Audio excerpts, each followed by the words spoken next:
On vous a pas trop manqué? Hey, salut les Nakama, c'est la Trinité d'Ohara. Aujourd'hui, on vous propose notre toute première réflexion qui portera sur le parallélisme dans One Piece.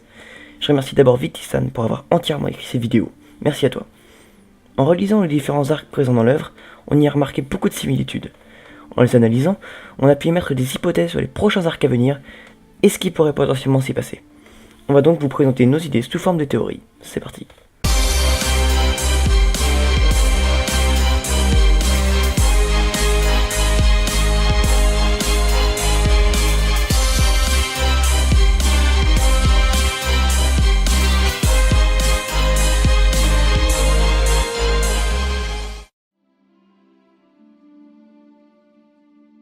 One Piece comporte deux parties, une partie qui précède l'ellipse des 2 ans, qui va du tome 1 au tome 61, et une partie post-ellipse qui va du tome 61 aux tomes actuels.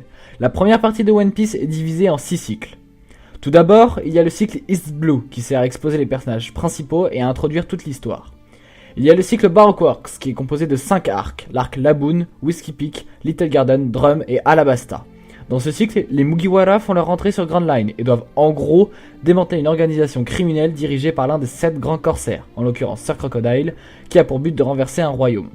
Ensuite vient le cycle Île Céleste, composé de 2 arcs, à savoir Jaya et Skypiea, dans lequel l'antagoniste principal, donc NR, tente de détruire l'Île Céleste Skypiea et donc de faire un génocide de Skypiea et de Shandia. Heureusement que les Mugiwara sont là, j'ai envie de dire. Bon Victi, je prends le relais. Après le cycle des îles Célestes vient le cycle CP9, composé de 3 arcs, Water 7, Enies Lobby et l'arc post-Enies Lobby. Dans ce cycle, les Mugiwara vont se confronter pour la première fois à une institution du gouvernement mondial, dans le but de ramener une de leurs nakama qui se trouve être Robin. Le 5e cycle, Thriller Bark, permet à nos héros de se retrouver sur une île sombre où ils devront vaincre un Shikibukai, Moria et son zombie géant hyper puissant, Oz. Quant au dernier cycle de cette première partie, le cycle Guerre au sommet, il est composé de 5 arcs, Sabaody, Amazon Lily, Impel Down, Marineford et l'arc post-Marineford. Ce cycle est très différent des autres, outre la séparation des Mugiwara, Luffy va faire son entrée dans une guerre qui oppose la flotte du Yonko Barbe Blanche à la marine aidée des Shikibukai. Son but va être de sauver son frère qui n'est autre que le déclencheur de cette guerre puisqu'il s'est fait arrêter après avoir été vaincu par Barbe Noire et qu'il est condamné à mort. Ce dernier cycle de cette première partie marque la fin d'une ère, celle de Barbe Blanche et des anciens guerriers comme Garp ou Sengoku, et le début d'une nouvelle ère marquée par l'arrivée d'une nouvelle génération composée entre autres des supernovas dans le Nouveau Monde. La première partie du manga s'achève et laisse place à la seconde moitié qui se déroulera 2 ans plus tard.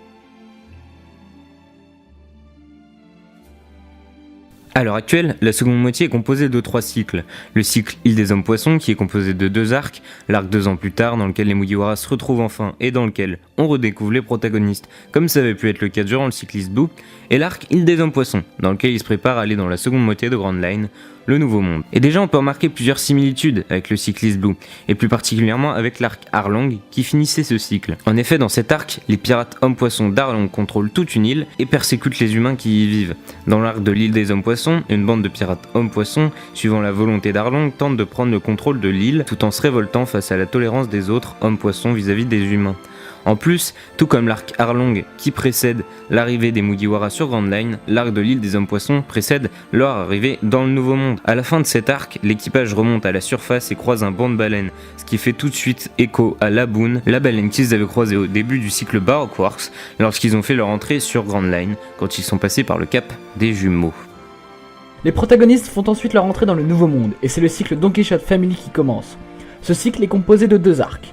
L'arc Punk Hazard, dans lequel les Mugiwara déjouent les plans d'un scientifique complètement taré du nom de César Clown, qui travaille sous les ordres des Shishibukai Don Quichotte Doflamingo aka Joker, et crée une alliance avec le pirate Trafalgar Law dans le but de renverser le Yonko Kaido. Pour cela, ils doivent d'abord éliminer Doflamingo, qui dirige la pègre du Nouveau Monde et qui travaille pour le Yonko en question. Il y a aussi l'arc Dressrosa. Dans cet arc, l'alliance Law-Luffy doit libérer le royaume de Dressrosa du joug de Doflamingo et mettre un terme à ses agissements.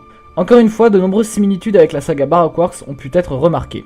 Tout d'abord, le schéma du cycle est ressemblant. Les Mugiwara arrivent d'abord sur une île qui appartient à l'antagoniste principal du cycle, où il fout généralement bien le bordel, de quoi énerver le grand méchant. Dans le cycle Baroque Works, cette première île où l'objectif du cycle est introduit, c'est Whiskey Peak, une île appartenant à l'organisation Baroque Works où les 100 chasseurs de primes qui y séjournaient se sont fait vaincre par Zoro, de quoi faire un bon gros trou dans cette organisation. Dans le cycle de la Don Quichotte Family, l'équipage de Luffy arrive sur l'île de Punk Hazard où il découvre l'implication de Joker dans la pègre du Nouveau Monde et réduit à néant son fonds de commerce, ce qui le met, lui et son organisation, en mauvaise posture. C'est d'ailleurs dans ces deux îles qu'une alliance va se former. L'alliance Luffy-Vivi dans le premier cycle et l'alliance Luffy-Law dans le deuxième. Ensuite, les Mugi débarquent sur l'île principale du cycle, Alabasta dans le premier cas et Dressrosa dans le deuxième.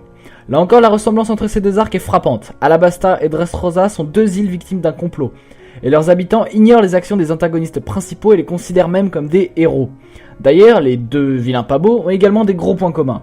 Crocodile est un Shichibukai, il veut gouverner le royaume d'Alabasta, il est à la tête de l'organisation Baroque Works, mais reste dans l'ombre et utilise un nom de code, Mr. Zero. Doflamingo, lui, est également un Shichibukai qui souhaite garder le contrôle du royaume de Dressrosa après avoir organisé un coup d'état 10 ans auparavant. Il est à la tête de la Don Quichotte Family et dirige la pègre du Nouveau Monde. Il reste aussi dans l'ombre et utilise le nom de code de Joker. Dans ces deux arcs, les Mugiwara sauvent la famille royale du pays et se lient d'amitié avec la princesse, Vivi pour Alabasta et Rebecca pour Dressrosa. Et dans ces deux arcs, la marine reste impuissante face aux agissements de ces Shichibukai. Smoker et Fujitora n'ont rien pu faire. Et ce n'est pas tout. Que ce soit à cause d'une bombe ou à cause des fils de Doffy, Luffy doit vaincre l'antagoniste sans perdre de temps pour ne pas que le royaume soit détruit. On notera également le fait qu'Ace, le premier frère de Luffy, apparaît pour la première fois à Alabasta, et que Sabo, le second frère de Luffy, apparaît pour la première fois à Dressrosa. Alors oui, la similarité entre ces deux arcs est plutôt flagrante. Maintenant, on va vous parler du prochain cycle qui fait, comme vous l'aurez compris, référence au cycle de l'île Céleste. Du moins c'est ce qu'on pourrait croire. Mais en cherchant bien, c'est pas tout à fait le cas. En effet, si on se réfère à l'arc Jaya, qui introduit le cycle Île Céleste, vous remarquerez qu'il n'y a pas beaucoup de similitudes avec Zo, et avec du recul, on se rend compte que certains personnages présents dans l'arc Jaya sont réapparus lors de l'arc Dressrosa. Par conséquent, Dressrosa peut être mis en corrélation avec Alabasta, mais aussi avec Jaya. Effectivement, on a pu revoir Bellamy et Burgess dans cet arc, et ce n'était sûrement pas une coïncidence. Et d'ailleurs, le combat qui oppose Luffy à Bellamy se déroule de la même façon. Le parallélisme est toujours important. Les éléments importants de la première partie du manga reviennent dans la deuxième, tout en suivant un ordre chronologique. Bref, à partir de maintenant, on va parler du prochain cycle qui se trouve être la saga des 4 empereurs, qui est pour le moment composé de deux arcs, l'arc Zo et l'arc Whole Cake Island.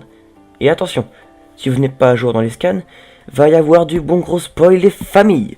Vous êtes prévenus, let's go. Bien que l'analogie avec l'arc Skypiea du cycle Île Céleste est loin d'être claire, en cherchant bien, on se rend compte qu'il y a quand même des ressemblances avec l'arc Zo. Les deux îles sont légendaires et difficilement accessibles. L'une se situe à 10 000 mètres au-dessus du niveau de la mer, et l'autre est continuellement en mouvement, puisqu'elle se trouve sur le dos de l'éléphant Zunisha. On peut rajouter aussi le fait que les deux îles ne sont pas détectables par les log poses. Sur la forme, les îles ont une grande forêt, Upper Yard pour la première, et la forêt de la baleine pour la seconde. On remarquera également la présence de poneglyphes dans ces deux forêts. On peut ensuite déduire que la tribu des Minx fait directement écho au Shandia de Skypiea, car ces deux anciennes civilisations ont chacune un passé tragique. Pour ce qui est de l'arc Whole Cake Island, il fait directement référence au cycle CP9. Ça peut paraître un peu flou, mais le comportement de Sanji correspond exactement à celui de Robin durant l'arc Water 7 et celui d'Enies Lobby. Les deux quittent l'équipage car elles représentent un danger pour la Nakama. Ils essayent tous deux de ne pas les mêler à leurs problèmes dus à leurs origines pour les protéger, mais vont finalement accepter l'aide de Luffy. Dans les deux cas, ce changement de comportement sera marqué par une phrase culte « Je veux vivre » pour Robin et « Je veux revenir sur le Sunny » pour Sanji.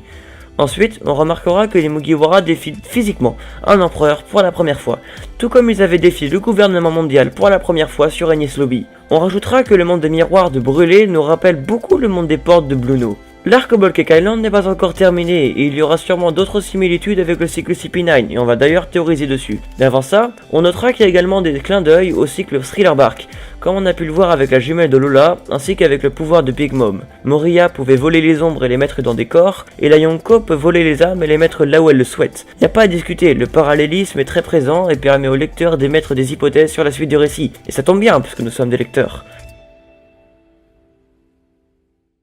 Bon, on va maintenant passer à la partie théorie de la vidéo. On va émettre des hypothèses sur les prochains arcs en se basant sur l'idée du parallélisme. Après l'arc de Whole Cake Island, il y a de grandes chances que les Mugiwara se rendent sur Wano Kuni, et on pense sincèrement que l'arc pourrait être mis en corrélation avec celui de Thriller Bark. Zoro jouera un rôle central, et il pourrait bien se sacrifier comme il l'avait fait à la fin de Thriller Bark. On se souvient tous de cette scène d'anthologie dans laquelle Zoro endurait toute la souffrance et la fatigue de Luffy, après le combat contre Oz et Moria. La présence d'une scène aux enjeux similaires ne nous étonnerait pas, De plus, Luffy ne pourra pas vaincre Kaido tout seul. Oui, parce qu'on part du principe que Yonko sera sur Wano Kuni. Il aura besoin d'alliés et en ce sens, le combat entre Kaido et les membres de l'alliance Mugiwara, Earth, Minx, Samurai pourrait bien faire écho au combat entre Rose et les Mugiwara. Ensuite, de nombreux indices laissent penser que Moria pourrait bien prendre sa revanche sur Kaido et pourrait pour cela s'allier avec Luffy. Une telle alliance permettrait à Luffy de se retrouver une nouvelle fois dans sa forme de Nightmare Luffy, comme ça avait déjà été le cas sur Thriller Bark. L'arc qui suit Thriller Bark, c'est l'arc Shabondi. Certains éléments de cet arc pourraient bien faire leur grand retour dans l'arc Wano Kuni. En vue des récents événements, on pense bien sûr à une alliance Law, Luffy et Kid qui avait déjà eu lieu après la vente aux enchères. Dans cet arc, on avait aussi fait la découverte de Silver Rayleigh, aka le bras droit du Seigneur. Ce dernier était le second et le bras droit de Roger et il se pourrait bien qu'on fasse la connaissance de Scopper Gaban, le bras gauche de Roger, pendant ou après l'arc Wano Kuni. Ce personnage aura sûrement un rôle important et aidera les Mugiwara d'une façon ou d'une autre. Ensuite, on imagine mal une nouvelle séparation entre les membres de l'équipage, ce serait trop répétitif et peu intéressant. Néanmoins, un nouvel entraînement n'est pas à exclure. Je prends le relais. Après Samundi, il y avait l'arc Amazon Lily. Cette fois, les habitants de l'île d'Amazon Lily ne sont composés que de femmes guerrières issues de la mythologie grecque. Elles font référence aux Amazones, et leur chef est la princesse Serpent. On s'est dit qu'on pourrait comparer ce peuple au géant d'Erbaf. Pour les habitants de l'île d'Erbaf, nous n'avons pas encore rencontré de femmes de ce peuple, donc on peut en déduire que ce peuple est uniquement composé de guerriers géants issus de la mythologie nordique. Ils font ainsi référence aux Vikings, et leur chef est le prince Loki, comme on le sait depuis le chapitre 858. Ces deux peuples sont donc opposés, et c'est cette opposition qui fait que les géants d'Erbaf correspondent parfaitement au Kuja d'Amazon Lily. L'arc Erbaf serait donc un parfait parallèle avec l'arc Amazon Lily, et les similitudes seraient relevées au niveau de la population locale. Après Amazon Lily, on a eu le droit aux arcs Impel Down et Marineford. Pour être honnête, on doute fortement qu'il y ait une nouvelle évasion de prison ou une nouvelle bataille entre la marine et quelques pirates. Comme elle a été annoncée par Barbe Blanche, Kaido et même Doflamingo, une grande guerre se prépare, et elle serait bien pire que la guerre de Marineford. Rien que pour ça, il y a déjà un parallèle entre ces deux guerres qui se créent. C'est très difficile de déduire la façon dont elle va se dérouler, mais il y a fort à parier que les causes et les conséquences soient plus ou moins similaires, à échelle augmentée bien sûr. Par exemple, Barbe Noire pourrait une fois plus jouer un rôle central. Ça ne nous étonnerait pas qu'il soit à l'origine de la mort de Shanks, comme il est déjà pour Ace. En plus, si le gouvernement mondial est impliqué, la grande guerre se déclenchera, et la marine pourrait bien cette fois perdre. Mais on ne va pas développer plus dessus, parce qu'il se pourrait que ce sujet fasse l'objet d'une future théorie. Bon je pense qu'il est temps de conclure. La plus grande force de One Piece, c'est son scénario. Son histoire est complète, détaillée, originale et surtout parfaitement maîtrisée. L'auteur a réussi à créer tout un univers, une mythologie même. Outre les nombreuses thématiques abordées et les nombreuses techniques littéraires utilisées, comme le foreshadowing par exemple, Oda ajoute à la structure de son scénario des nouveaux attributs comme le parallélisme qui est ainsi utilisé de manière symbolique. Ce parallélisme naît à partir de l'ellipse des 2 ans. Si vous avez aimé cette vidéo, vous pouvez la liker, la commenter et la partager. N'hésitez pas non plus à vous abonner à notre chaîne et sur ce, on vous dit à la prochaine. Bye.